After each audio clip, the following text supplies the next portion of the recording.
चलिए let's start.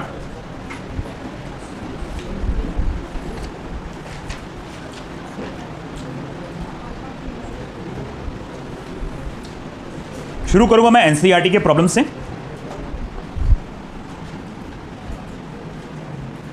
ये निकाल लिया करो फिर।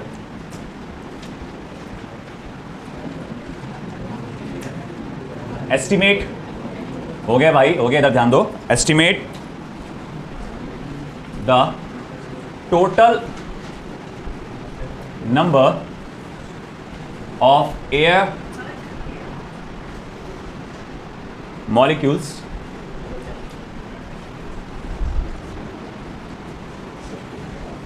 inclusive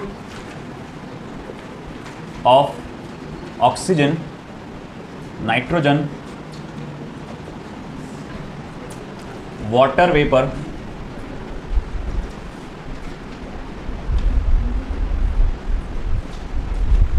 and the constituents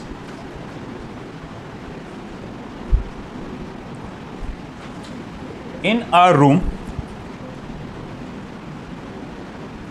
of capacity 25.0 meter cube at a temperature of 27 degrees Celsius and 1 atmospheric pressure।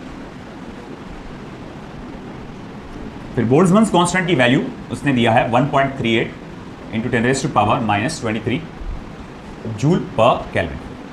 ठीक है बेटा, तो यहां आपने देखा क्या क्या दिया हुआ है आपको।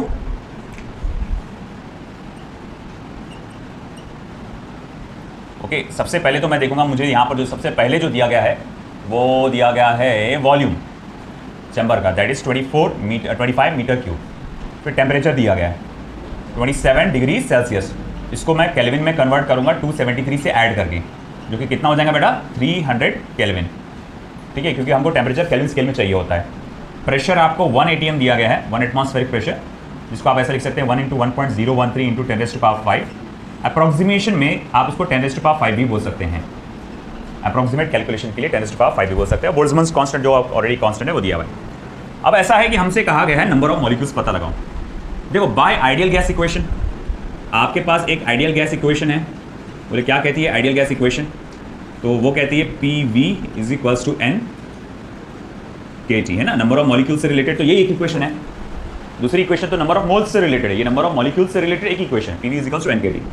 तो मैं यहाँ लिख सकता हूँ, देखो N = PV/kT।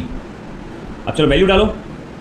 प्रेशर है 10⁵, वॉल्यूम है 25, बोल्ट्जमैन कांस्टेंट कितना हो रहा है बेटा अपना 1.38 इंटू 10⁻⁻23 और टेम्परेचर कितना बेटा आपका दिया हुआ 300 केल्विन। अब ये अपने को कैलकुलेट करना है। अब ऑफ कोर्स यहाँ पर हमको देखकर ही लगेगा यार ये 1.38 का रेसिप्रोकल मैं कैसे निकालूंगा।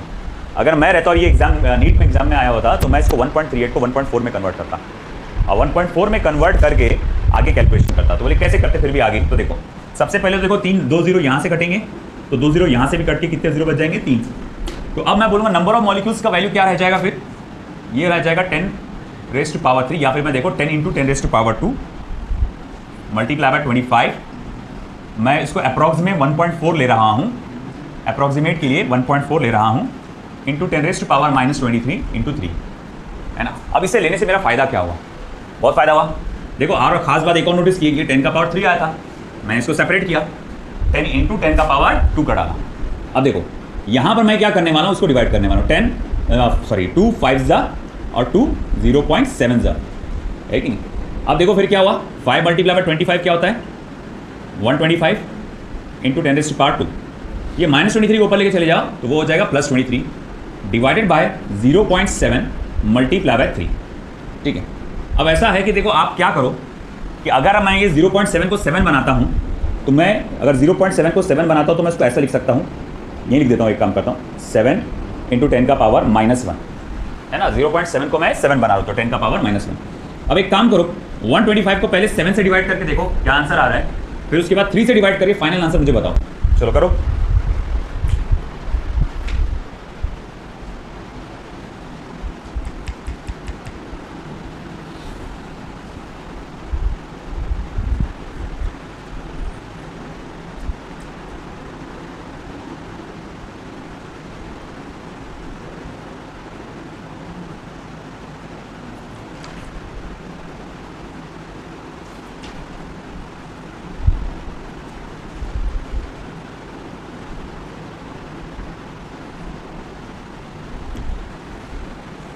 चलो जब तक कि मैं अगला क्वेश्चन लिखता हूँ यहाँ पे।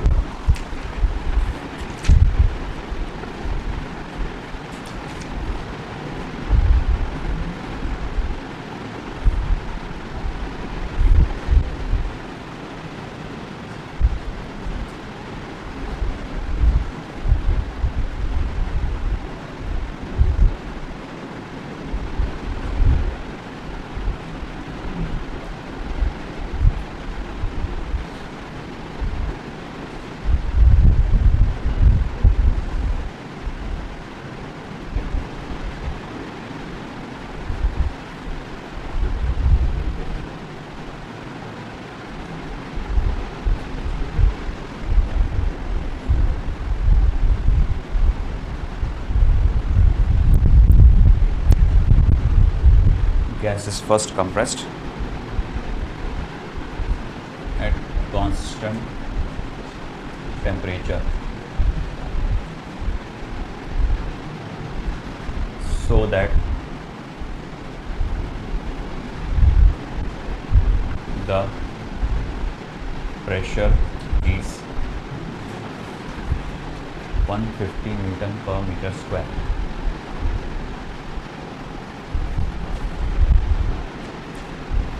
Calculate the change in volume. Second, it is then heated at constant volume so that temperature becomes 127 degrees Celsius. Calculate the new pressure. कुछ आएगा आंसर इसका?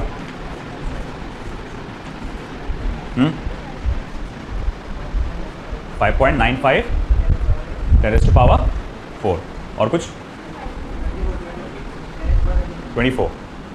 हाँ देखो ये एक्चुअल में आना चाहिए, ये एक्चुअल में आना चाहिए 6.10 इंटू 10 पावर 24। आपका कितना आया? 5.95 आया ना अप्रोक्सीमेट। अब वो चेंजेस इस वजह से आए क्योंकि मैंने यहाँ पर कुछ थोड़ा सा ये किया ना, 1.38 को मैंने 1.4 कंसिडर किया, तो इसीलिए वैल्यू थोड़ी सी कम हो गई है ना। मगर ऑफकोर्स अब नीट तो हम ऐसे ही सॉल्व करेंगे इसको। 5.95 ऑप्शन में आपको ये दिया रहेगा, और अगर ऑप्शन में ये दिया रहा तो उससे आप नियरेस्ट देखेंगे भाई 5.95 से नियरेस्ट कौन सा है, वो 6.10 है इस तरह से।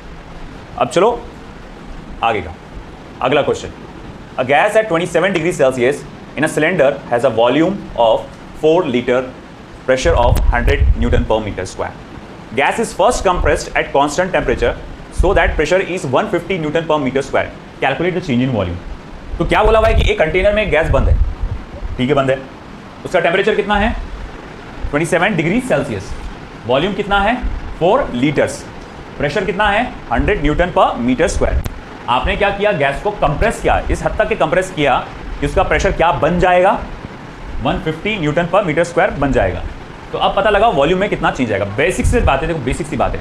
आपने क्या क्या बदला, प्रेशर, या आपने बदला वॉल्यूम, उसकी वजह से क्या बदला प्रेशर, है कि नहीं। वॉल्यूम बदलने की वजह से क्या बदला प्रेशर। क्या चीज़ नहीं बदली, टेम्परेचर। टेम्परेचर कांस्टेंट है ना इसका अभी भी। तो अगर मैं इक्वेशन यूज़ करता हूँ आइडियल गैस की, PV equals to mu R T, है कि नहीं, और टेम्परेचर तो कांस्टेंट है, तो मैं बोल सकता पीवी भी क्या होगा, कांस्टेंट होगा। तो P1 V1 is equals to मैं क्या लिख सकता P2 V2। अब मेरे पास P1 V1 है और P2 है, P2 प्रेशर, V2 नहीं है, वॉल्यूम नहीं है, मगर ये इक्वेट करके आप क्या निकाल सकते हैं, V2 निकाल सकते हैं। और फिर V2 माइनस V1 करके या V1 माइनस V2 करके आप क्या पता लगा सकते हैं, चेंज इन वॉल्यूम। चलो करो फिर, मैं भी करता हूँ, आप भी करो। तो मैं यहाँ लिख देता हूँ इनिशियल टेम्परेचर 20, यहाँ पर भी टेम्परेचर कॉन्स्टेंट है, नहीं कॉन्स्टेंट नहीं है, 27 डिग्री सेल्सियस। फिर उसके बाद इनिशियल वॉल्यूम आपका 4 लीटर्स, यानी कि मीटर क्यूब में कन्वर्ट करने के लिए 4 इंटू 10⁻³ मीटर क्यूब। फिर उसके बाद इनिशियल प्रेशर 100 न्यूटन पर मीटर स्क्वायर। अब दिए गए पहले कंडीशन के हिसाब से, यह पहला जो सवाल पूछा गया उसके हिसाब से अगर देखा जाए तो हमें क्या दिया गया बेटा, सेकेंड प्रेशर दिया P2 और 150 न्यूटन पर मीटर स्क्वायर, और टेम्परेचर जो है T2 वो कैसा है बेटा, कांस्टेंट है ना। P2 की वैल्यू ये है और टेम्परेचर कैसा है, कांस्टेंट है। अब ऐसा है कि ठीक है टेम्परेचर कांस्टेंट है तो मैं यहाँ लिख सकता हूँ देयरफॉर PV जो है वो भी कांस्टेंट होगा, और अगर PV कांस्टेंट हुआ तो P1 V1 is equal to P2 V2। अच्छा P1 कितना बेटा, वो है 100, V1 कितना है बेटा, चलो मैं लीटर्स में डाल देता हूँ वैल्यू को, 4 लीटर्स, और P2 क्या है, प्रेशर कितना बेटा अपना 150, और V2 को पता लगाना है। अब 1 0 गया, 1 0 गया, और V2 is equals to 40 divided by 15। ज़रा देखो कि बताइए मुझे 40 डिवाइडेड बाई 15 कितना होता है। 5 3 ज़ा 15, 5 8 ज़ा 40, यानी कि 8/3 2.66 होता शायद, देखो 666 है ना, तो 2.67 पकड़ लो आप, 2.67 लीटर्स है ना। ये क्या हो गया बेटा, वॉल्यूम हो गया, सेकंड वॉल्यूम हो गया। अपने को पता क्या करने का है, चेंज इन वॉल्यूम, और चेंज इन वॉल्यूम कैसे पता लगाएंगे, V1 माइनस V2 करके। पुराना कितना था 4 लीटर्स, अब कितना है 2.67, जरा माइनस करो बताओ कितना होगा, 4 लीटर में से माइनस करो 2.67, 1.33, तो ये हो जाएगा 1.33 लीटर्स। ये रहा आपका चेंज इन वॉल्यूम। तो ये हमारे सेक्शन 1 का, यानी पहला जो सवाल पूछा गया था उसका आंसर आ गया 1.33 लीटर्स। अब हमको दूसरे सवाल की तरफ भी बढ़ना है। इसके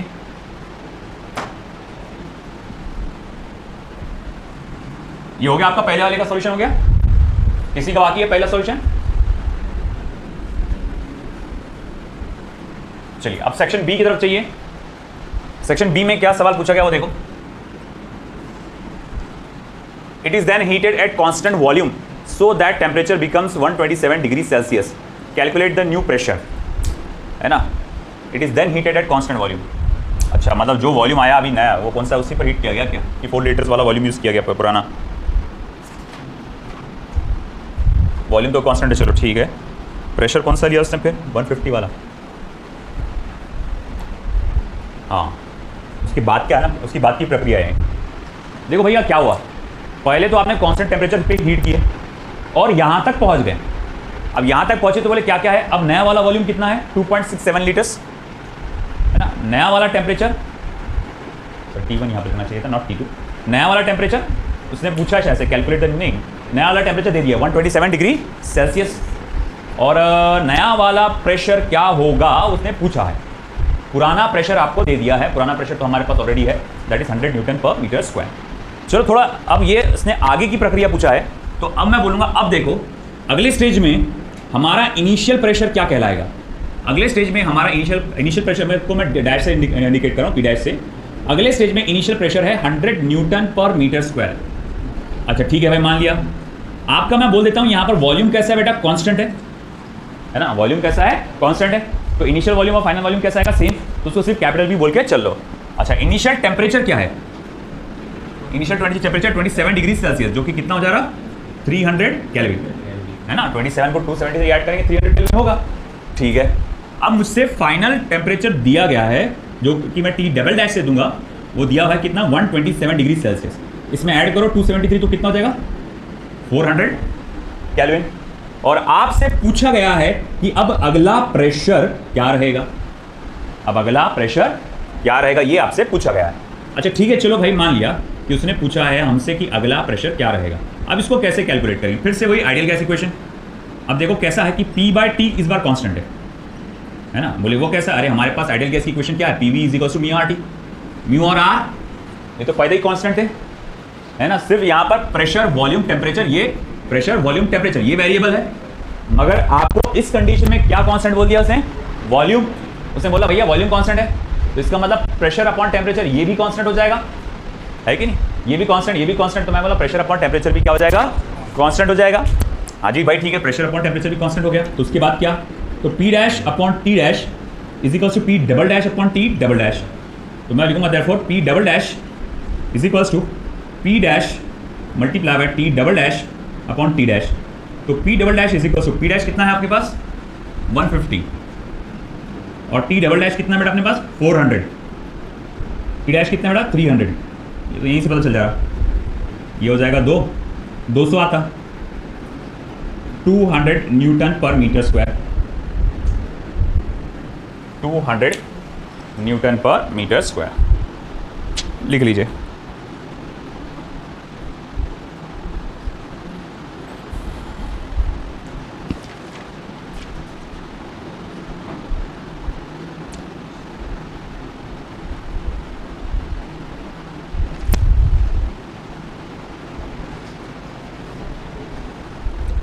चलिए मैं जब तक अगला क्वेश्चन लिखता हूं यहां पे।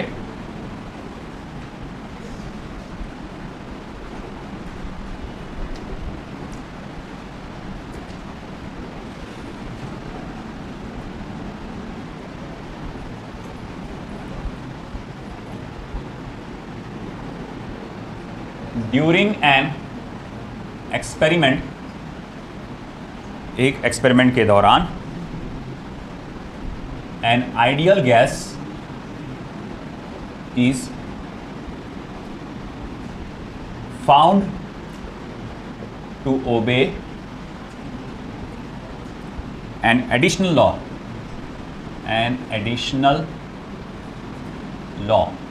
और क्या कहता है वो additional law? P upon V square is equals to constant. Full stop. The gas is initially at a temperature capital T and volume capital V. Full stop. Find the temperature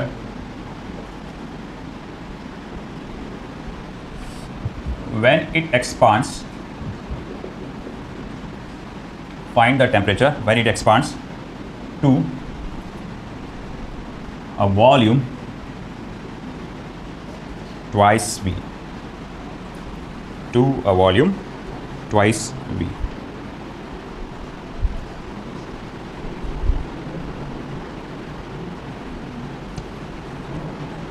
अब ऐसा है कि यहाँ पे किसमें चेंज लाया गया है, पहले बताओ किसमें चेंज लाया गया है इस क्वेश्चन में? वॉल्यूम में।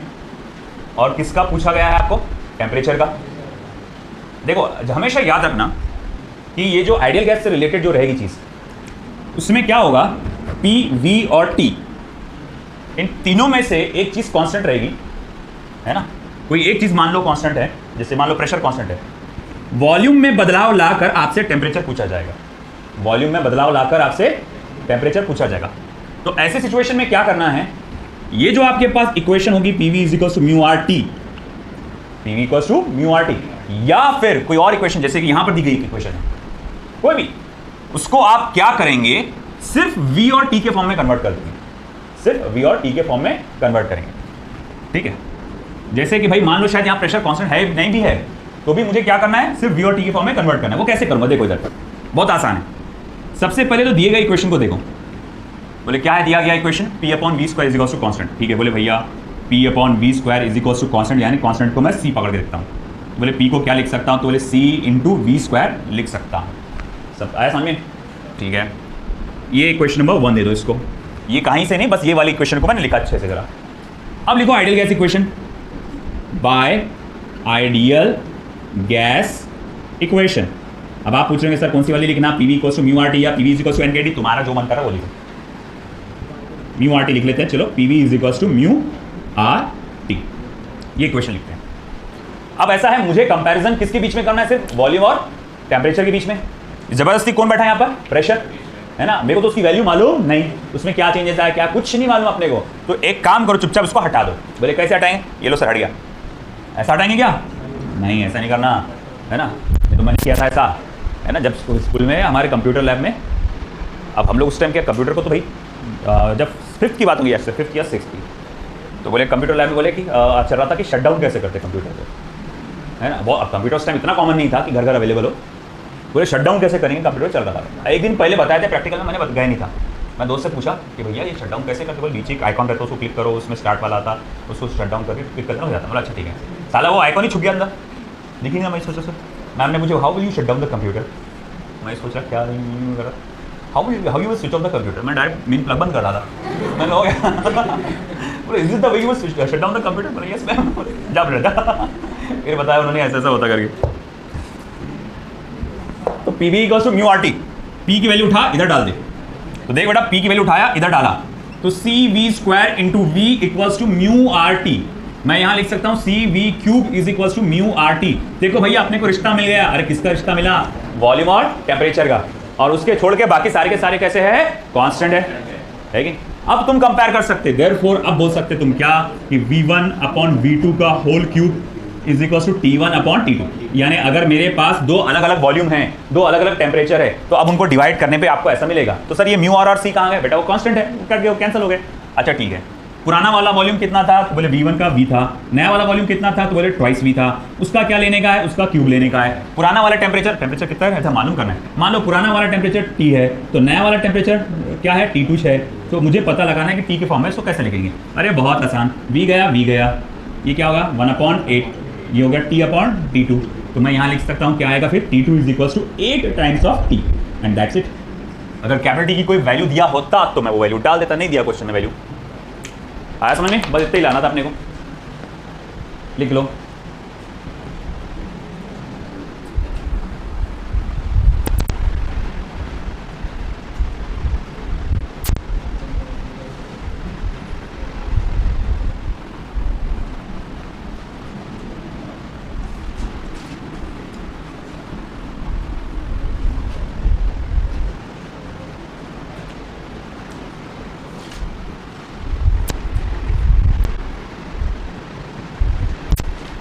Next,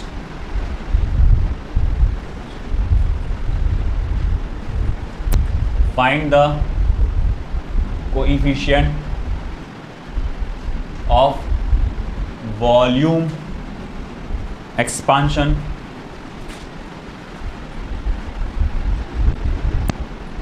for an ideal gas at constant pressure. At constant pressure. Coefficient of volume expansion of an ideal gas at constant pressure. भैया याद रखे, constant कौन है? प्रेशर।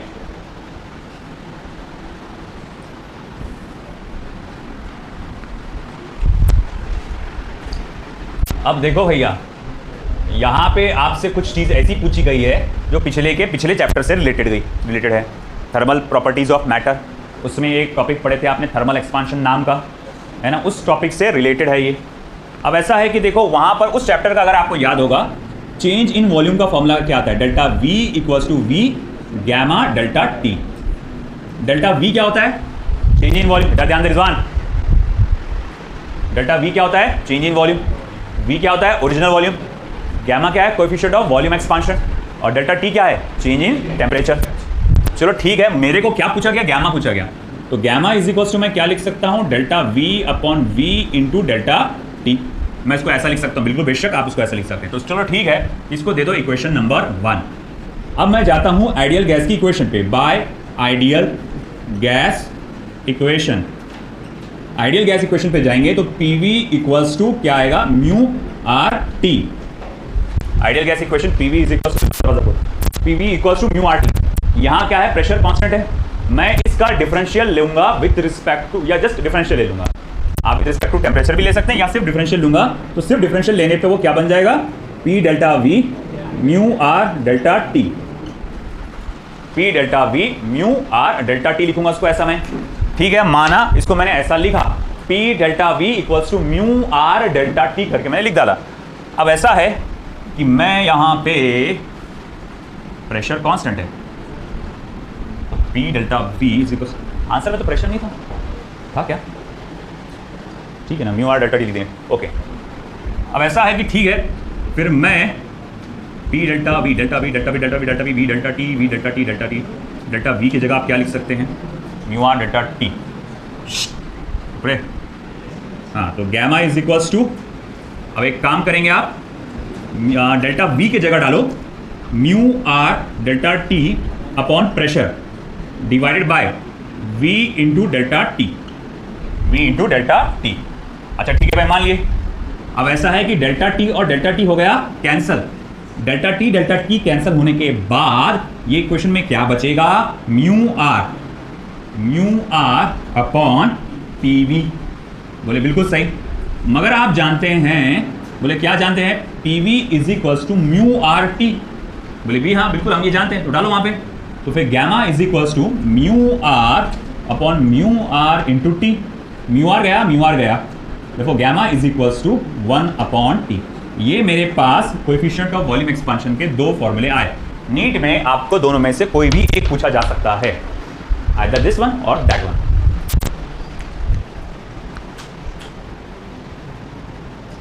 देख लीजिए फटाफट।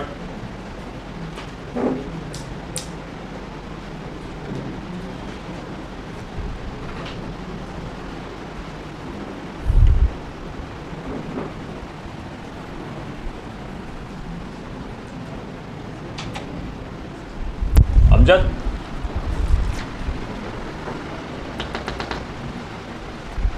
पानी दे देना।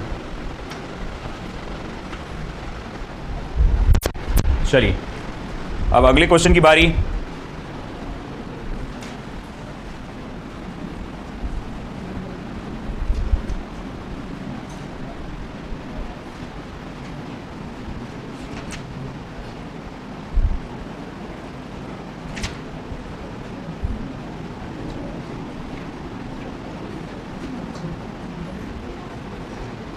सिबगत बाहर जाना तेरे को।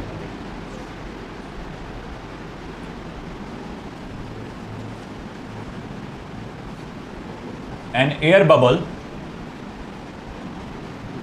of volume 1.0 centimeter cube rises from the bottom of lake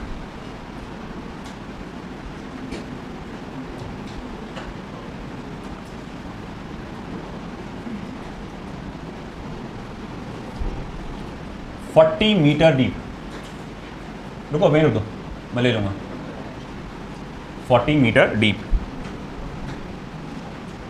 eight a temperature of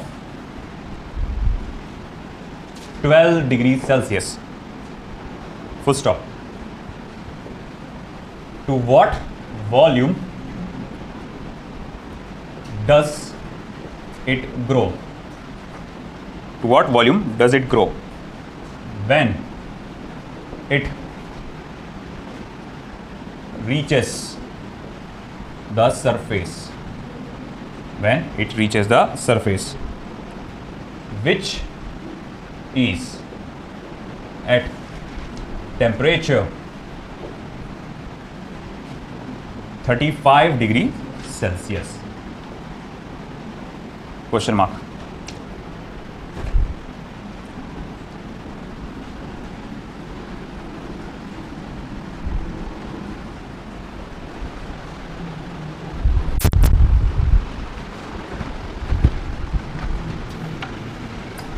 one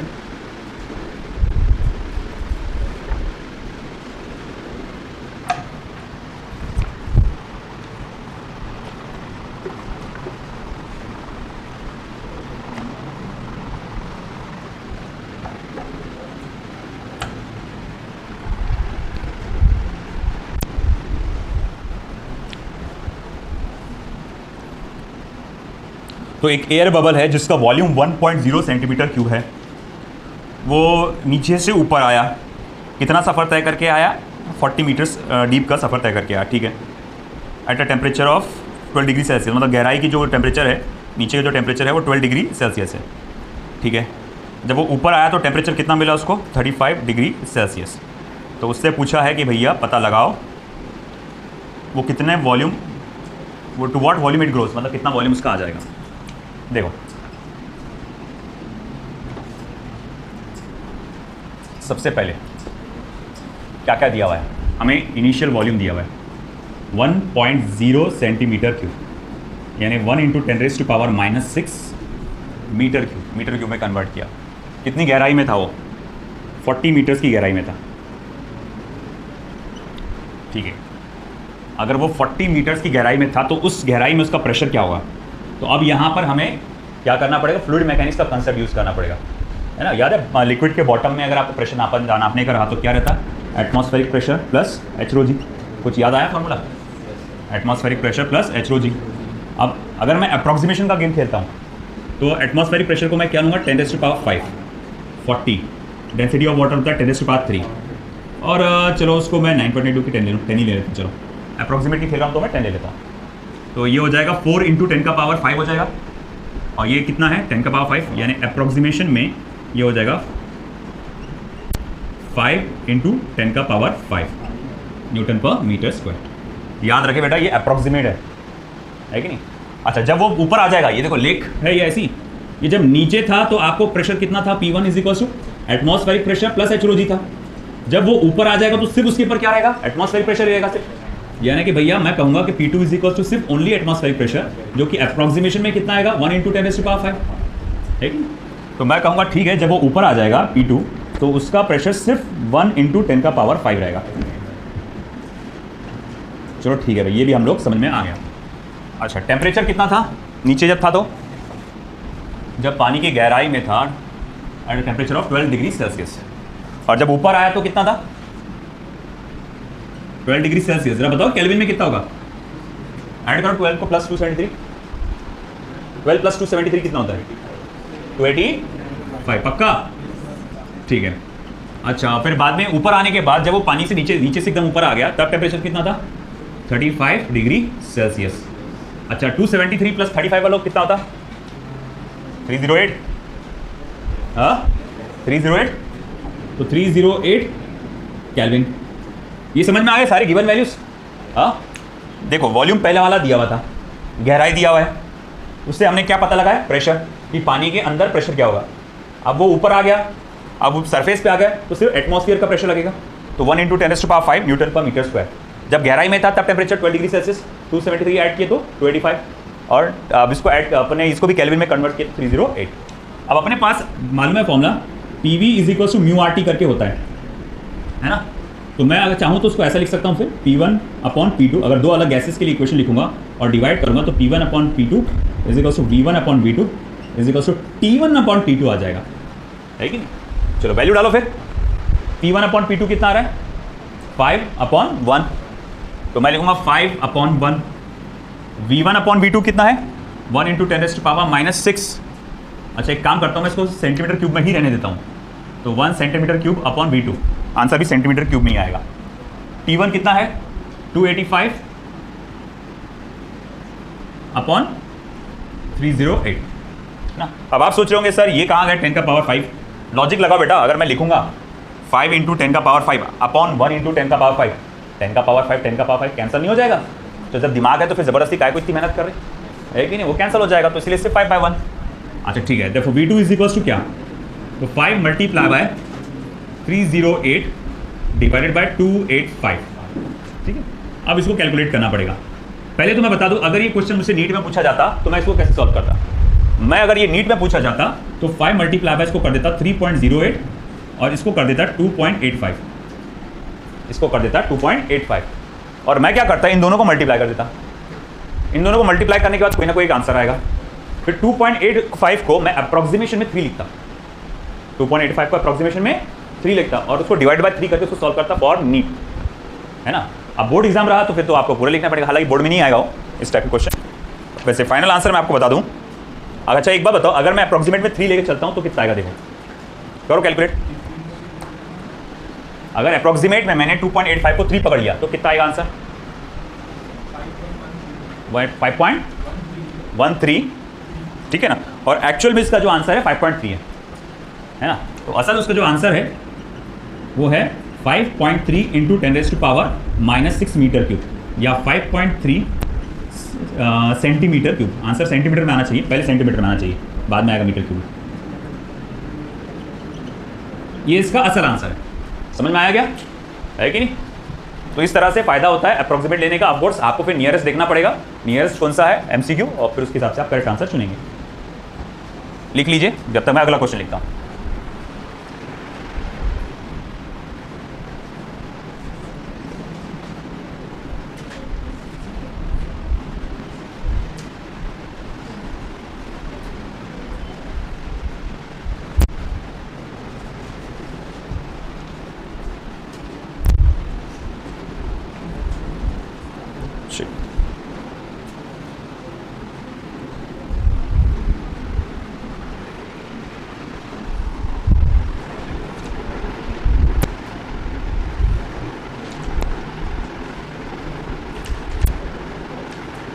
बातें नहीं।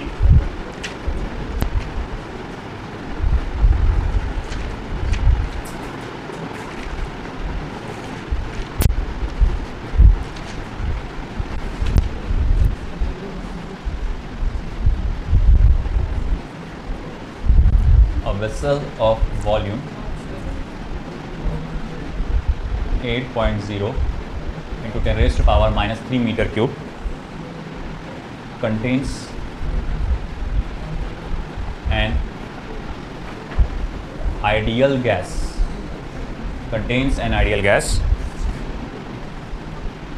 at 300 Kelvin and pressure 200 kilopascal. The gas is allowed to leak. Gas को लीक होने दिया गया till pressure falls to 125 kilopascal. ये leakage वाले बहुत आते हैं प्रॉब्लम ना। कैलकुलेट। और बेटा अब तुम्हारे को तो कुछ पेपर थोड़े से टफ ही जाएंगे, तुम लोगों को अब पेपर टफ आएंगे। लिख कर ले लो बेटा। इतना जो बवाल हो ना अभी नीट के नाम पे, एनटीए के नाम पे, नीट के नाम पे, है ना, और उसमें बहुत सारे इश्यूज उठे। तुम बोले नेशनल लेवल का ऐसा पेपर रख रहे हो और कोई कचरा ऐसा पेपर रख रहे।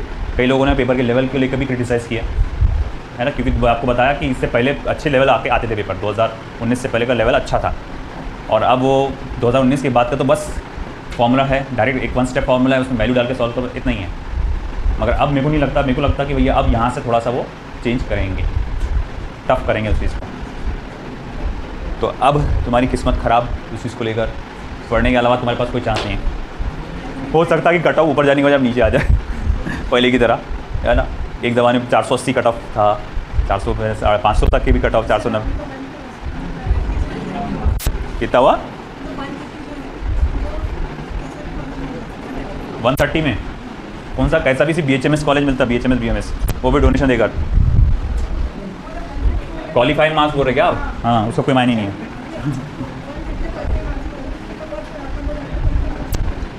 हो सकता। Calculate the amount of gas in moles. ये बातें करने के लिए नहीं दिया तुमको टाइम मैंने, देखो sir. In moles leaked assuming that the temperature remains constant. Temperature remains constant. अपने को लीकेज ऑफ गैस पता लगाना है। एक वेसल है जिसका वॉल्यूम है 8.0 into 10 to power -3 metre cube. उसमें एक आइडियल गैस है at a temperature of 300 kelvin and pressure of 200 kilopascal. ठीक है, the gas is allowed to leak till the pressure falls to 125 kilopascal. ठीक है, gas को आपने leak होने दिया तब जब तक प्रेशर उसका, है ना, 200 किलो पास्कल तक के ना गिर जाए। तो उसने क्या बोला, कितनी गैस लीक हुई होंगी वो पता लगाओ। अब देखो इस सिचुएशन में क्या बदला, दो चीज़ें बदली। एक है अमाउंट ऑफ गैस, है ना, और उसके वजह से क्या बदला, प्रेशर। दो चीज़ें कांस्टेंट है, वॉल्यूम और टेम्परेचर। समझ में आ रहा ना। वॉल्यूम बदला क्या, अरे भाई डब्बे के अंदर जो गैस भरी हुई थी उसका वॉल्यूम बदलेगा क्या, नहीं ना, वो तो जो डब्बे का वॉल्यूम है वही रहेगा ना। लेकिन गैस तो लीकेज हो गई, जो एटमॉस्फेयर में लीक हो तो उसका तो वॉल्यूम इनफाइनाइट है। और उसकी तो बात भी नहीं कर रहे अपन, किसकी बात करें, उस गैस की बात करें जो डब्बे के अंदर बंद है कि। मान लो पहले 100 मॉलिक्यूल कहते थे, है कि। अब उसमें से कुछ 30% चलेगा तो बचे कितने, 70 है। अब अपने को वो कैलकुलेट करना है, तो बोले कैसे कैलकुलेट करेंगे, आसान है, बहुत आसान है। देखो, since PV is equal to mu RT, ये अगेन घुमा फिरा के ले दे के घिसा पिटा के ये फॉर्मूले पे सब कुछ है। PV is equal to mu RT। ठीक है भाई, मान लिया ये फॉर्मूला हमारे पास है। अब ऐसा है कि मैं यहाँ लिख सकता हूँ mu is equal to PV upon RT। Mu आप क्या लिख सकते हैं, PV अपॉन RT। देखो अगर ऐसी बात है फिर तो मैं लिखूंगा μ1 माइनस μ2 कितना हो जाएगा, बोले P1V upon RT minus P2V upon RT हो जाएगा। या जिसको आप लिखेंगे P1 minus P2 into V upon RT। बात समझ रहे हैं क्या, अरे समझे कि नहीं समझे। हाँ, आइडियल गैस की इक्वेशन लिखे ना, यहाँ क्या निकाल रहे हैं, म्यू नंबर ऑफ मोल्स, और उसने वही पूछा ना आपसे कितना गैस लीक हुआ। तो कैसे पता लगाएंगे कितना गैस लीक हुआ? आप देखेंगे पहले कितने नंबर ऑफ मोल्स है μ1, बाद में कितने हैं μ2, दोनों का फर्क निकालो तो ये क्या बता देगा आपको कितना गैस लीक हुआ, लीकेज ऑफ गैस। ठीक है भाई, ठीक है। तो मैं बोलूँगा अरे आप इस इक्वेशन को ऐसा लिख सकते हैं। अब इस इक्वेशन में सिर्फ प्रेशर वेरिएबल है, बाकी सारे के सारे कैसे कांस्टेंट है, तो इसी इक्वेशन को ऐसा लिखा। ओके ठीक है, देखो delta mu is equals to P1 minus P2 कितना है, प्रेशर कितना है भैया, पहले कितना था 300 किलो पास्कल, बाद में कितना है 200 किलो पास्कल। तो मैं लिखूंगा 300 माइनस 200 इंटू 10⁻³ बोले ये 3 कहाँ से आ गया, किलो का आया है। वॉल्यूम कितना दिया हुआ है 8 इंटू 10⁻³ 8 इंटू 10⁻³ अच्छा ये आर तो अपन जानते हैं कि 8.314 होता। टेम्परेचर कितना दिया हुआ है, कहाँ है, हाँ 300 केल्विन, वो ढूंढ रहा चला कहाँ चले गया। मैंने वो किलो पास्कल को ले लिया क्या केल्विन, अच्छा हाँ 125 हो, मैंने गलती से ये ले लिया टेम्परेचर का। ठीक है चल 125, अरे कहाँ गया 200 125 ऐसा था। चलो ठीक है, अब 200 माइनस 125 कितना होता 75, ये कटा into 8 upon 8.314 into 3 into 10⁻² into 3 into 10⁻²। अब ऐसा है कि ठीक है भाई 3 1 जा 3 25 जा 25 मल्टीप्लाई बाई 8 कितना होगा 200 और 200 अपॉन 8.314 इंटू 10⁻², ये कटे 2 0 कटे 2 अपॉन 8.314। एक मिनट देख लें मुझको कैलकुलेशन 0 पॉइंट में है ना, हाँ ठीक है 0 पॉइंट में। ओके अब ऐसा एक काम करो, रेसिप्रोकल ऑफ 8.314 देखो तो कैलकुलेटर में देखो 1 अपॉन 8.314 कितना होता, 1 अपॉन कैलकुलेटर में देखो 1 अपॉन 8.314 कितना होता, क्योंकि ये अपने लिए बहुत इंपॉर्टेंट वैल्यू है। 1 डिवाइडेड बाय 8.314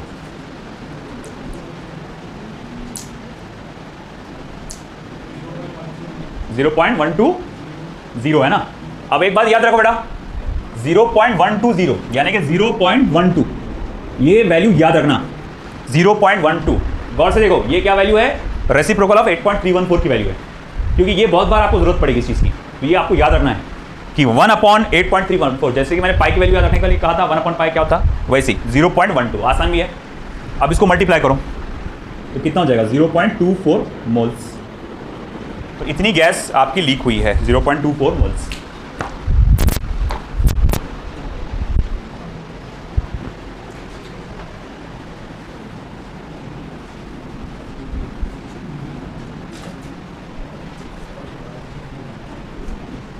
ये वाला सभी का हो गया।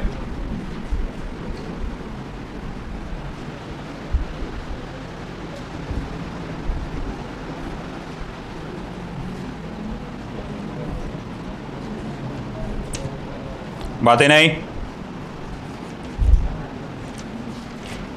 चलिए एनसीईआरटी का क्वेश्चन लीजिए। अब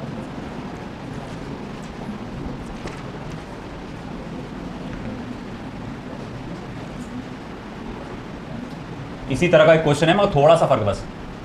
N oxygen cylinder of volume 30 liters, an oxygen cylinder of volume 30 liters has an initial gauge pressure of 15 atm and a temperature of 27 degrees Celsius. After some oxygen is withdrawn, थोड़ी देर के बाद जब oxygen आपने इसमें से निकालिए from the cylinder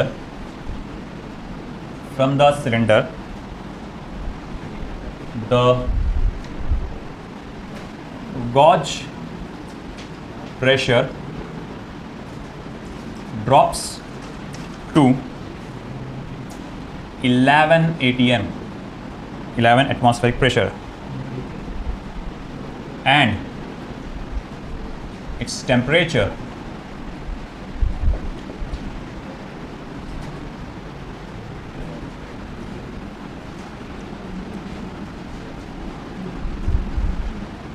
is what temperature भी रहा, and its temperature drops to 17 degrees Celsius. Full stop. Estimate the mass of oxygen taken out of the cylinder. Capital R equals to 8.3 joule per mole per Kelvin. Molecular mass of oxygen is equals to 32.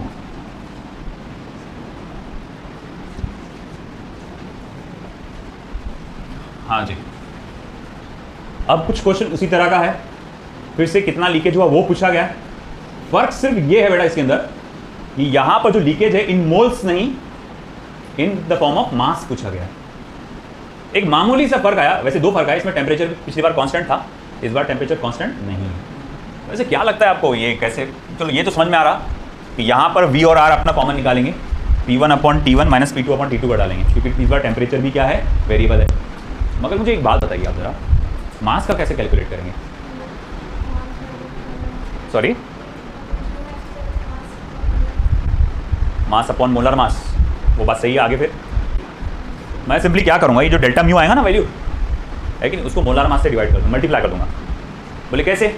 अरे mu is equals to क्या होता है, मास of gas upon molar mass of gas होता है ना, m is equals to क्या होता है, म्यू इंटू m0। अब ये मुझे क्या बताता, नंबर ऑफ मोल्स, और अगर मैं नंबर ऑफ मोल्स को मोलर मास से अगर मैं मल्टीप्लाई कर दूं तो मास ऑफ गैस हो जाता है। अब डेल्टा म्यू क्या इंडिकेट कर रहा था, कितना मोल्स ऑफ गैस लीकेज हुआ, और अगर उसी को मैं मॉलिक्यूलर मास से मल्टीप्लाई कर दूं तो क्या हो जाएगा वो, फिर कितना मास ऑफ गैस लीकेज हुआ। इतना सा फर्क है बस, मामूली सा। तो भैया ठीक है, चलो तो चलो बंधु देखो कैसा आएगा। फिर से वही equation, PV equals to mu RT, PV is equals to mu RT, mu equals to PV upon RT। Okay भाई, μ1 माइनस μ2 इज इक्वल्स टू क्या रहेगा बेटा, इस बार कांस्टेंट कौन करना है भाई, क्या क्या बदला, प्रेशर बदला है और टेम्परेचर बदला है। तो मैं लिखूंगा V/R बाहर निकालूंगा, P1/T1 माइनस P2/T2 करूंगा। इस बार भाई समझे कि नहीं समझे, है ना? पिछली बार T को भी बाहर निकाल लिए थे अपन ने, है ना? सिर्फ ब्रैकेट में कौन था, P1 माइनस P2 था, है कि नहीं? तो क्यों ऐसे निकाले थे बाहर, क्योंकि टेम्परेचर पिछली बार कांस्टेंट था, इस बार टेम्परेचर कांस्टेंट नहीं है। तो भाई आप देखो वैल्यू डालो अब, therefore delta mu equals to V/R, volume कितना गैस का, 30 लीटर्स ना, 30 इंटू 10⁻³ और 8.3, और प्रेशर कितना है 15 atm, 15 इंटू 10⁵। बोले ये कहाँ से आएगा 10⁵? बेटा देखो ध्यान दो, उधर प्रेशर दिया गया है 15 atm। 15 का प्रेशर का यूनिट जो है वो एटमॉस्फेयर, प्रेशर का SI यूनिट, प्रेशर का SI यूनिट एटमॉस्फेरिक यूनिट है, एटमॉस्फेयर है क्या, नहीं। प्रेशर का SI यूनिट क्या है, न्यूटन पर मीटर स्क्वायर या पास्कल है। तो इसको कन्वर्ट करने के लिए अपने को क्या करना पड़ता है, एटमॉस्फेरिक प्रेशर 1.013 इंटू 10⁵ से मल्टीप्लाई करना पड़ता है। 1.013 अप्रोक्सीमेशन में क्या लिख सकते हैं, 1 लिख सकते हैं, तो इसको क्या लिखेंगे आप, 15 इंटू 10⁵ न्यूटन पर मीटर स्क्वायर। अब ये SI में कन्वर्ट हो गया, ये हो गया P1 15 इंटू 10⁵, माइनस इसी तरह आएगा P2 जो कि आएगा 11 इंटू 10⁵। सही है, 11 एटमॉस्फेरिक प्रेशर है ना, दूसरा वाला 11 atm, तो 10⁵। चलिए अब टेम्परेचर लो, T1 पहला टेम्परेचर कहाँ है, 27 डिग्री सेल्सियस यानी कि 300 केल्विन। दूसरा टेम्परेचर कहाँ है, 70 डिग्री सेल्सियस, कितना आएगा देखो, हाँ 290 290 मतलब 290 केल्विन। चलो ठीक है भाई, अब आगे क्या करेंगे आप फिर, देखो डेल्टा म्यू इक्वल्स टू 8.314 का रेसिप्रोकल कितना आता है, 0.12। 0.12 को 30 से मल्टीप्लाई करोगे तो क्या, इधर ध्यान दो रे, 0.12 को 30 से मल्टीप्लाई करेंगे तो क्या बनेगा, 3.6 आया ना? फास्ट रहो फास्ट, सुन मुर्गी कैसे मत बैठे रहो।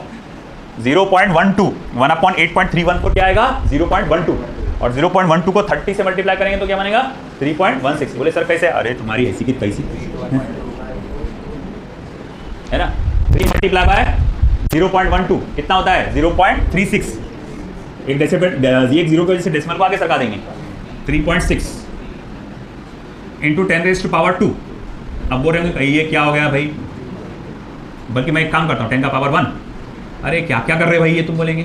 15/30 माइनस 11/29। सब देख रहे भाई क्या कुछ का कुछ करते बैठते भाई आदमी। तो देखो 10⁻5 को बाहर निकाला मैंने, यहाँ पर क्या किया मैंने? 10 का पावर 5 को बाहर निकाला। 10 का पावर 5 और 10 का पावर -3 क्या हो जाएंगे? 10 का पावर 2। समझे कि नहीं समझे? 10⁻5 दोनों जगह है ना, कॉमन में है ना, निकाल सकते हैं ना बाहर। 10 का पावर 5, 10 का पावर -3, 10 का पावर 2। ये 300 है ना, और ये 290, दोनों के पास एक एक जीरो है ना, वो 10 को बाहर निकाल लो। 10 का पावर 1। क्यों कर रहे थे तमाशे? अरे भैया नंबर छोटा करना, क्या कुछ टेंशन ले रहा है? बड़े बड़े नंबर रख रहा है यहाँ पर ब्रैकेट में। अब ये तो मालूम है 100/10 क्या होगा? 10 इंच होगा, तो ये हो जाएगा 36, है ना? अब साले ये क्या हो गया? ठीक है, ये 10 होगा, 10 को 3.6 से मल्टीप्लाई करें 36। अब ये हो जाएगा 1/2 माइनस 11/29। अब इतना तो समझा होगा। 15 को 30 से डिवाइड करोगे तो 2 आएगा ना, तो 1/2 माइनस 29। अब आगे क्या? अब करो झंझट, करो मल्टीप्लाई क्रॉस। 29 minus 11, 29 minus 11 18, 22। अच्छा 22, मैं वो चेक कर रहा था तुमको। कितना हो जाएगा? 7, है ना? चला अच्छा, अब बता 2 मल्टीप्लाई बाय 29, 58। देखो अब कैलकुलेशन कितना रहे, करो कैलकुलेट। तू उसी में रह जा, अभी करते मोबाइल में चूचा चूचा चूचा चूचा।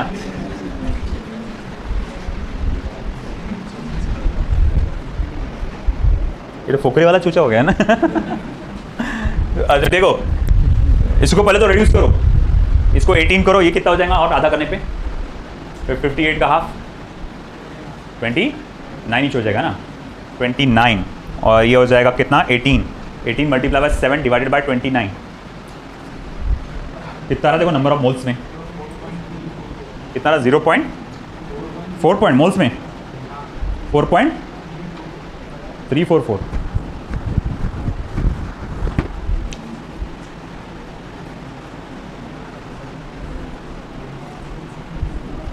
.5 मोल बोल रहा सर? ठीक है ठीक है, अपन एक्यूरेट ले लेते हैं। चलो 4 पॉइंट क्या बताया तुमने? चेक करो एक बार, चल कैलकुलेटर से चेक कर कितना रहा, उससे एक निकाला क्या? निकाल कैलकुलेटर से चेक कर। 36 multiply by 7 divided by 58, approx में कितना रहा? 4.344। चलो ठीक है, 4.34 ये आ गया मोल्स। मगर तुमको तो क्या चाहिए? कितनी gas, mass of gas leak हुई। अब कितनी मास ऑफ गैस लीक होने के लिए क्या करना पड़ेगा? कैलकुलेट करने के लिए तुमको मोलार मास से उसको मल्टीप्लाई करना पड़ेगा। तो therefore delta m is equals to delta mu multiply by m0, यानी कि 4.34 मल्टीप्लाई बाय 32। जरा बताओगे क्या आएगा? कितना? 138.8 ग्राम्स। ये चाहे ना आंसर, चेक कर लो। 138.8 ग्राम्स।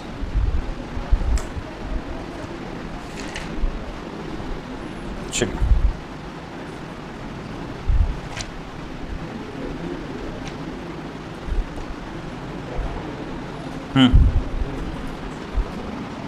चलो इसी टाइप का एक और question.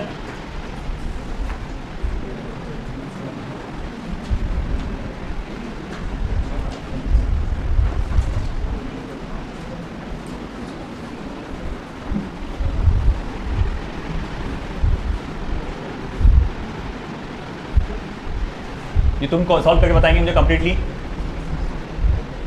Oxygen is filled in a closed metal jar of volume 10⁻³ meter cube at a pressure of 1.5 into 10 raised to power 5 Pascal and temperature 400 Kelvin. Full stop. The jar has a small leak in it. Jar has a small leak in it. The atmospheric pressure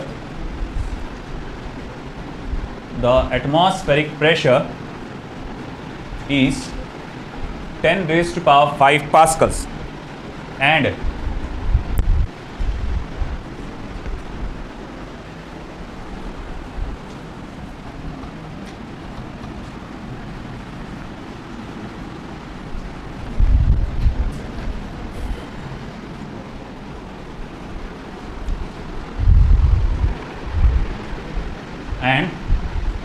the temperature is 300 Kelvin. Full stop. Find the mass of gas that leaks out by the time the pressure and the temperature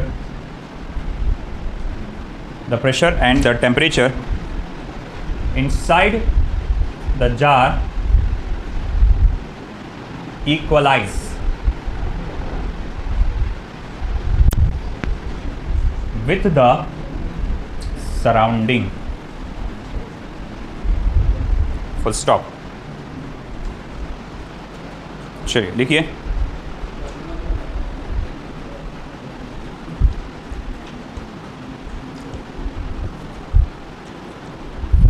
leakage कब तक चलता रहेगा?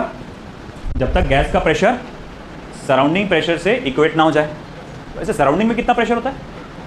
1 atmospheric 10 raised to power 5 जिसको बोलेंगे approx में. चलो करो try आप ये.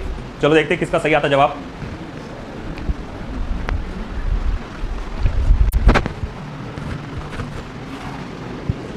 अमजद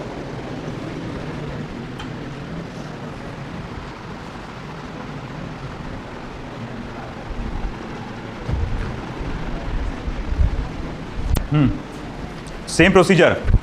यहां पर टेम्परेचर वेरिएबल है.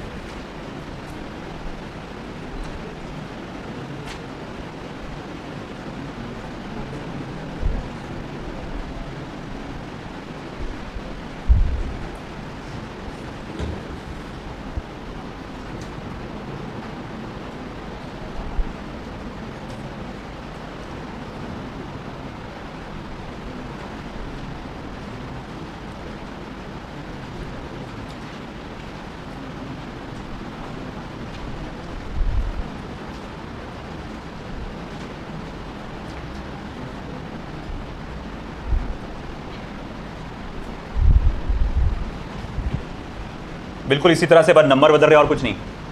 और आपको इस बार प्रेशर को ऑलरेडी प्रेशर पास्कल्स में दिया हुआ है, तो 10 raised to power 5 से मल्टीप्लाई करके कन्वर्ट करने की ज़रूरत नहीं है.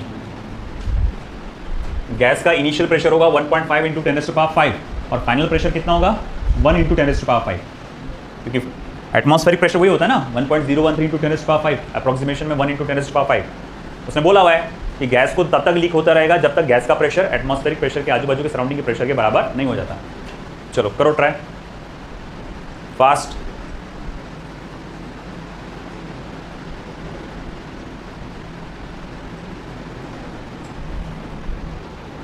मैं डायरेक्ट वाला फॉर्मूला लिखूंगा. Delta mu is equals to V by R P1 upon T1 minus P2 upon T2. Delta mu equals to volume कितना दिया हुआ है 10 raised to power -3 8.3.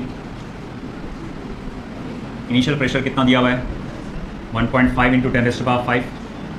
Initial temperature कितना है 400 केल्विन 1 × 10⁵ यहाँ तक कि ये इतना पहला स्टेप आया क्या ये बराबर? हाँ, ये पहला स्टेप सबसे इंपॉर्टेंट है कि एक एक चीज़ को पहचानना, वैल्यू सही डालना। वॉल्यूम दिया हुआ है तुमको, आर की वैल्यू दिया हुआ है, वो तो कांस्टेंट रहती। प्रेशर P1 उसने बोला है 1.5 × 10⁵, वो पावर कॉमन में मैंने बाहर निकाला। T1 आपको 400 केल्विन, T2 आपको 300 केल्विन। P2 की वैल्यू डायरेक्ट नहीं बोला, इनडायरेक्ट वे में बोला। P2 बोले तो किसका प्रेशर रहता है? गैस का प्रेशर। और यहाँ पर उसने बोला कि देखो भाई द एटमॉस्फेरिक प्रेशर यानी आजू बाजू का जो प्रेशर है वो 10⁵ पास्कल है। और देखो यहाँ पर क्या लिखा है, find the mass of the gas that leaks out. भाई पता लगाओ कितना mass of gas leak out होगा बाय दैट टाइम। कब तक के? The pressure at the temperature inside the jar equalizes with the surrounding.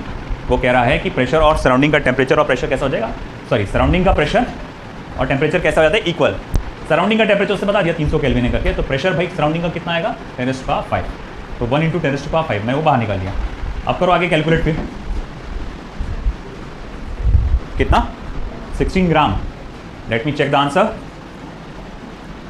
थोड़ा डेसिमल से गड़बड़ होगा, बस सिर्फ डेसिमल से गड़बड़ हुआ।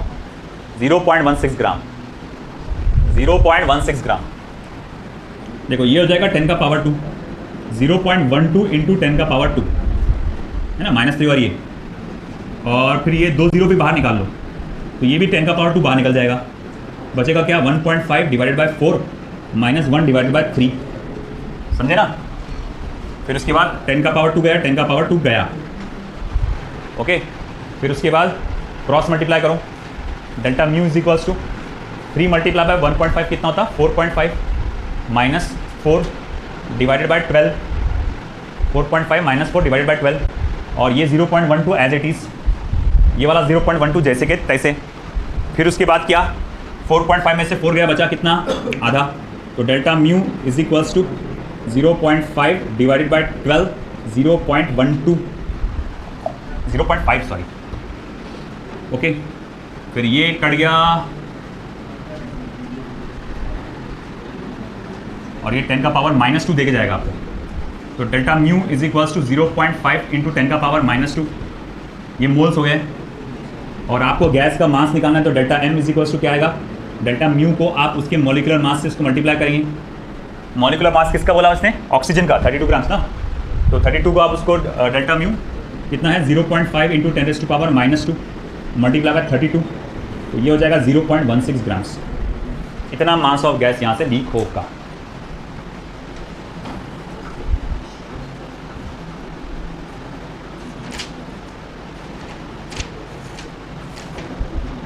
ठीक है, दैट्स इट। तो ये पहला पार्ट कंप्लीट हो गया, है ना। इसमें कुछ problems Dalton's law partial pressure से रिलेटेड नहीं आए, कुछ कंबाइंड। देखो एक और आता है इसमें, एक स्टेप का क्वेश्चन, मैं न्यूमेरिकल में नहीं मिला, वो एमसीक्यूज में है, डीपीपी में डालूंगा मैं। क्या होता है कि एक कंटेनर को दूसरे कंटेनर के साथ आप क्या करते हैं, मिक्स कर देते हैं, मर्ज कर देते हैं। तो गैसेस जो आपस में फ्लो होकर, है ना, मिक्स हो जाती है। तो उसमें अक्सर सवाल आते हैं प्रेशर्स के बारे में, और अच्छा खासा टफ लेवल का प्रॉब्लम होता है वो। तो मैं उसको डीपीपी में डालूंगा उस टाइप की प्रॉब्लम्स। आगे अगर आपने देखे होंगे यहाँ पर हम लोग ने जो प्रॉब्लम्स लिए, जनरली 2 टाइप के प्रॉब्लम्स थे। एक था initial and final condition of the gas, कि पहले प्रेशर वॉल्यूम इतना था, टेम्परेचर इतना था, बाद में ये इतना रहा, तो भाई पता लगाओ प्रेशर क्या होगा, पता लगाओ वॉल्यूम क्या होगा, पता लगाओ टेम्परेचर क्या होगा, ऐसा कुछ। जिसमें आपको बेसिकली क्या करना पड़ता है, आइडियल गैस की इक्वेशन फर्स्ट कंडीशन के हिसाब से लिखो, P1 V1 = μR T1। Second condition के हिसाब से लिखो P2 V2 = μR T2, और चुपचाप दोनों इक्वेशन को क्या कर दो, डिवाइड कर डालो। तो उसमें से अननोन वैल्यू निकल के आ जाती है आपकी।